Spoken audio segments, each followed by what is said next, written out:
Hi, I'm Vic Pinn, and I'm coming to you live from the GBTA broadcast studio in San Diego with my guests this morning, Kathy Morgan, VP of NDC for Sabre. Kathy, I want to start off by saying thank you on behalf of Sabre or for Sabre sponsoring it, GBTA broadcast studio, or else we wouldn't be here. So thanks for that. Absolutely, we are happy to do it. Let's jump right into this. NDC. The hottest thing, I mean, it's the biggest buzz ever. 3 letters, who would have thought, right? Unbelievable. How has NDC changed the game for the future of retailing, distribution, and fulfillment?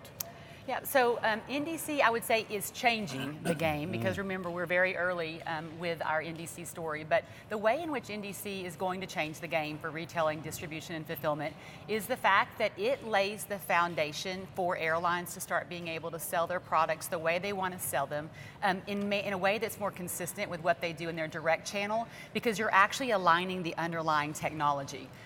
It enables things like bundling and unbundling of products and services, new approaches to personalization. So if you think about as airlines have this evolving merchandising and product strategy, the way these offers get to the market has to evolve as well, which is what NDC is, right? New distribution capabilities. Right. But the thing that I always have to make sure that the industry is really clear about is that the standards are only one part. NDC are just a suite of technology standards. It takes a company like Sabre to take those standards and put them in solutions that actually enable the next frontier of airline retailing, distribution, and fulfillment. Correct, because I'll tell you, it's got to get to the purchaser. That's right, that's right. And that's where the Sabre comes in. That's right, yeah. I think there's a little bit of just confusion that NDC is the thing that makes all this magic happen, and it's the companies like Sabre that take these tools and make the magic happen. Make it happen. That's exactly right, that's right. Sabre sits right at the intersection between buyers and suppliers here when it comes to NDC. Yeah. How do you view your role? Yeah, you know, it's actually the fact that Sabre sits at the intersection of travel and technology, that we have customers on the buy side and supply side of the travel marketplace. I think that's one of the most exciting aspects of our business. If you look at the Sabre portfolio with our airline solutions business and our travel network distribution business, Sabre is uniquely positioned to solve and think about NDC and bring NDC-enabled solutions that are end-to-end across retailing, distribution, and fulfillment, from offer creation all the way through to consumption. So that really gets us in a very unique position to think about this holistically. So I see this role for Sabre as a huge opportunity to get it right for the industry. Yeah, I do too, and it's interesting. I'm very close to this. I also believe that you're going to be employed for a very long time. You know, I'm banking on it. I have a daughter going to college in a few weeks. I don't think you have a worry whatsoever. All right, let's hope.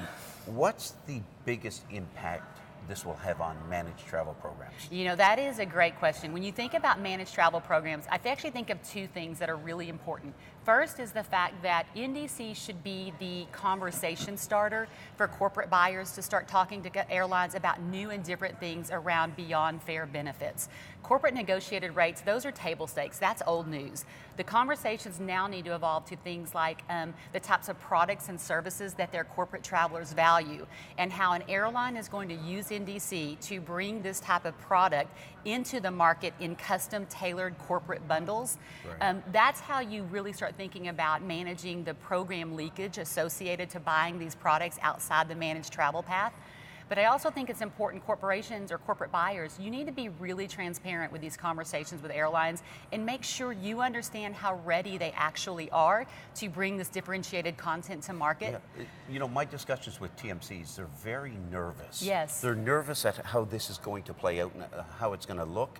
And I don't think it's anything other than just nervousness of the unknown. That's right. Do you sense that? No, absolutely. I think what happened is, I think NDC as a industry opportunity got a little ahead of its skis in that the opportunity of NDC is really clear around things like differentiated content. The work that it takes to actually industrialize it is still underway. So I feel like there's this fear with corporations or corporate buyers that they're missing something. And so what I want to just be able to convey to them is that the work is underway, but make sure you're doing the work too. Absolutely. Have these conversations with airlines. How ready are they? And the last thing that I want corporate buyers to be thinking about is how are you modernizing your travel policy? Because if you are still anchored on a low fare orientation versus a best fare, best value, or total spend, then you're going to miss the opportunity Absolutely. anyway. Totally agree. Well, you know what, Kathy? Have a great event. I will. Thank you for Thank being you. with us. Live from the GBTA broadcast studio, I'm Vic Pinn. Thanks for listening.